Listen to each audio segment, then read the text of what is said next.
my daughter Ava. Hello, welcome. She's actually in the film. Yes, I do. She is trained. She knows. Yeah. Isn't that crazy? You're the only cast member, I think, that's actually seen the movie at this point. Just like go up to all of them and be like, It's been crazy. I mean, it's an incredible run, but rarely do you get an opportunity as a filmmaker to work on movies that are cultural events like this. And I think we try to imbue them with thematics that have value, global value, and you get people excited from movie to movie. I mean, it's pretty incredible. It's just like working for the CIA. You can't disclose any information about what you're doing. It's nice to have someone to share it with every now and then. But it's 3 years of keeping the secrets of this film. We're ready to start talking about it. So I'm going to show a little bit of it tonight.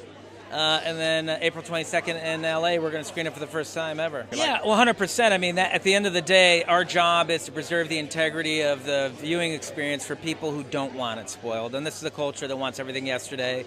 And there's, I think, a small minority of people who are really intent on trying to spoil things. And it's not practical to ask people to stay off the internet, so we just try to keep as much information as we can off the internet so people can live their everyday lives and then go see the movie and be surprised. They have 10 years of their lives invested in these characters, their hearts, their souls, and we just want to make sure that they have a clean viewing experience. Well, I'll miss the family that we built with all those actors and with our crew, but I'm excited to get back to my family and spend more time with them. It does feel like the end of an era for sure. I mean, it's 22 movies, a decade of work, and that's you're never going to get like this again. Which it's strange. It's hard for me to wrap my head around. I don't know necessarily that I have a perspective on it yet. I've just every 2 years for the past decade, more or less, I've returned to this kind of pillar of support that is this Marvel family, and just knowing that it won't exist in like this context anymore is it's bittersweet. No, I mean, I never could have anticipated. I don't think anyone could have been. Maybe Feige had like a dream of what this. I mean, I know he did. He had the vision for what this could be, or as Stanley apparently calls him, fearless Feige. He's our leader. He probably did. He saw that he had the vision, but I never could have imagined it. It's like mind blowing. And he didn't. If he had that vision, he certainly didn't share it with anybody. I don't think, right?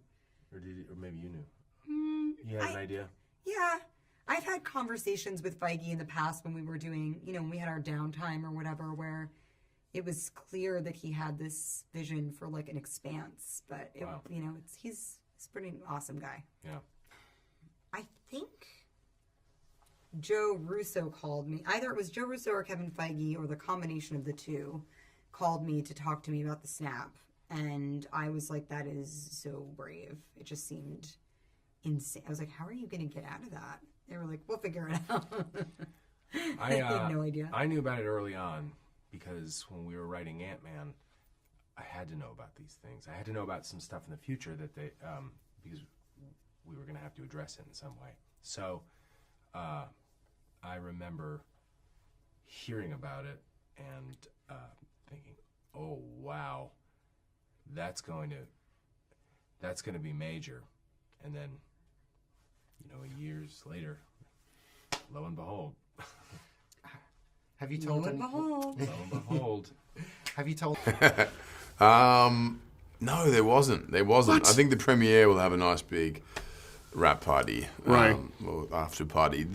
We all wrapped at different parts. I mean, we shot these films kind of together, number 3 and number 4, or Infinity War and this Endgame.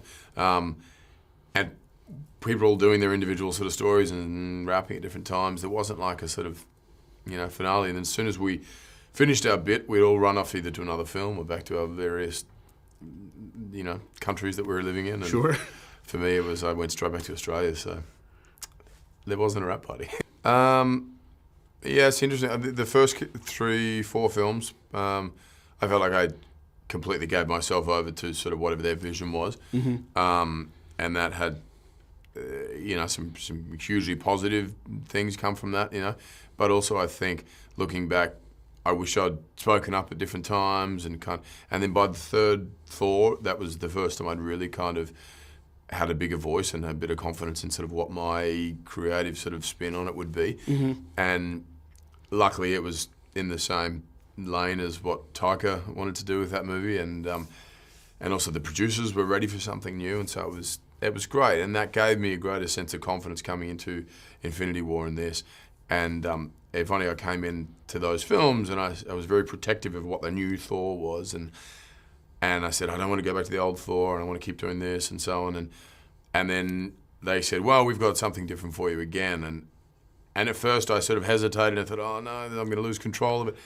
But did sort of give into it, and then it became this wonderful collaboration, and I feel like I did something very different in Infinity War and in this film than I had done before. And so it's always it's a balance. It's a tricky line. We'll find out. We'll find out. Yeah. I guess they really like struck a chord with everyone I know. They absolutely love those characters. I know. I love them too. That was just funny when we shot that with Taika. He had like 2 lines in the script originally, and then the whole set was just cracking up laughing every time he'd say anything, and it was like, we need you in every scene. So he grew throughout that. It was, and I think at first I think we all knew it, obviously, that this was sort of the end of this chapter, or these chapters, you know. And there was definitely a greater sort of effort to, you know, we wouldn't all rush back to our trailers in between setups, and every lunch we'd tend to eat together rather than going our separate ways and so on, and hang out a lot more outside a set. And it did have a real sense of nostalgia and sort of, you know, looking back at sort of what we'd done in the years and when we first came. You know, we played these characters, and Downey orchestrated that a lot. You know, really? Yeah, I think because he was the first one in. You know, he really was, you know, reminding us all kind of, look how special this is, and not that any of us there was any lack of appreciation, but the awareness was, I think, sort of kicked off by him in a greater way.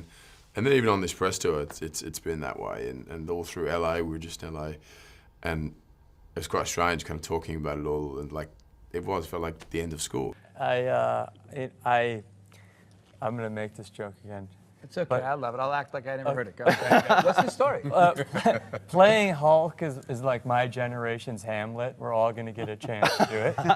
And so it's been, you know, and so I was really nervous about, you know, would I please him? And I didn't meet him until the premiere of Avengers. And I kind of walked up to him sheepishly, and he saw me. He's like, "Hey!" And he's like, "You got it, kid."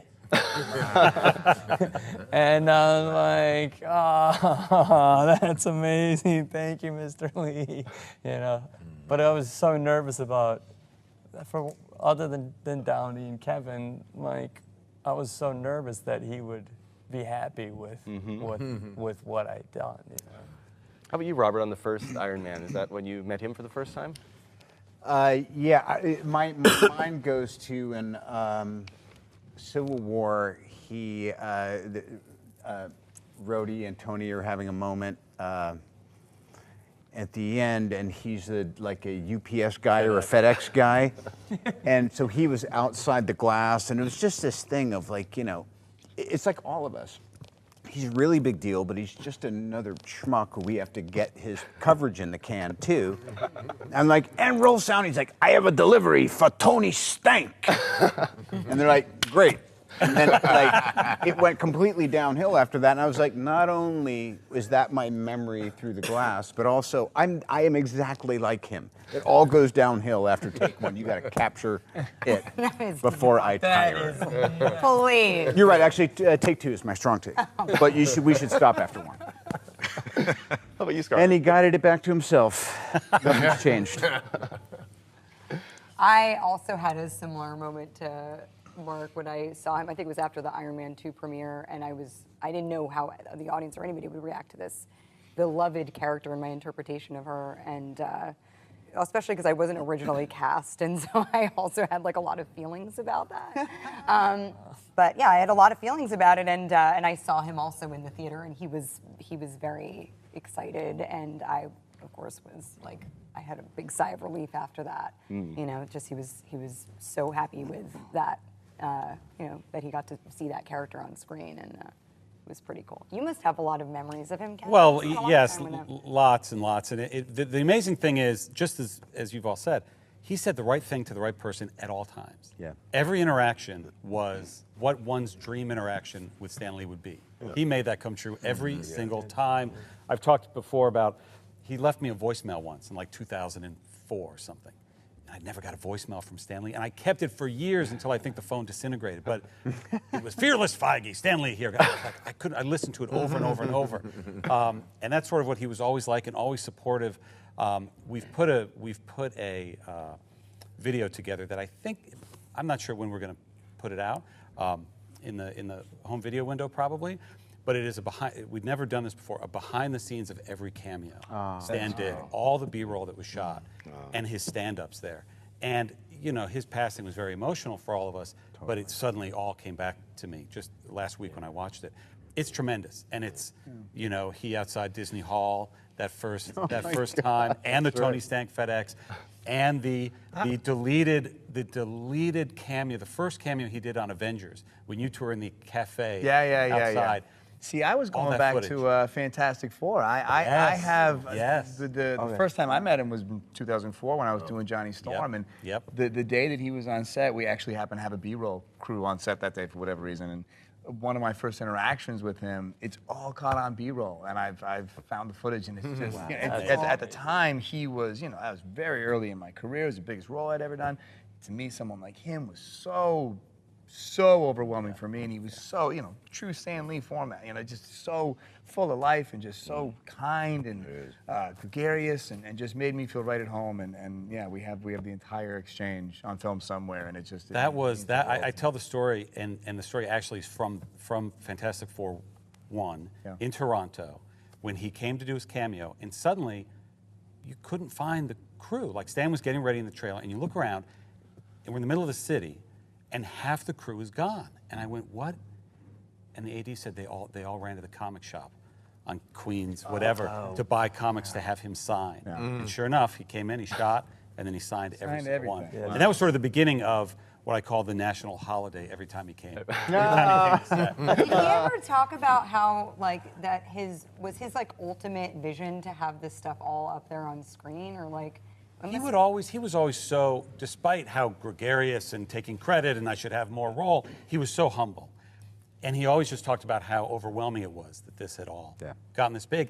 And right up until even the last time I saw him, all I'd want to do is talk about him creating the characters and how amazing that was to co-create all these legends, these icons. And he'd go, yeah, but the cameos. The cameos. I swear, it's what he was most proud of. That's his curtain call. You don't get a curtain call if you're writing comics. You get it. How about you, Jeremy? It's funny. I have a lot of experience with him. I aspire to be as strong-minded, and the guy has lived an amazing life, and he's still always stick with me because I spent a lot of time with him more recently, and you know, when you're that, it's so full of life, right? And when you spend time with him, you just know this guy is just burning a fire of life. He's got a great sense of humor, a smart mind, and you know, I hope and aspire to be anywhere half of what he was as a man. Right? It's really, really fantastic. I really, really enjoyed my time with him. Cool. How about you, Chris? Just his sort of childlike wonder and attitude and enthusiasm, you know, is something that every time he'd come on the set with all of these sort of stories you hear of him coming on, and you know, you'd want to talk about something more kind of like, well, what it all means and so on, and it was just like, no, I'm just telling stories and we're having fun and this is entertainment, and there's a deeper meaning and a message and so on, which he achieved so beautifully. But the childlike nature about him, I thought, oh well, it's good. We can all just stay big kids forever, and he's the perfect example. So, Get out a pen. So. Yes.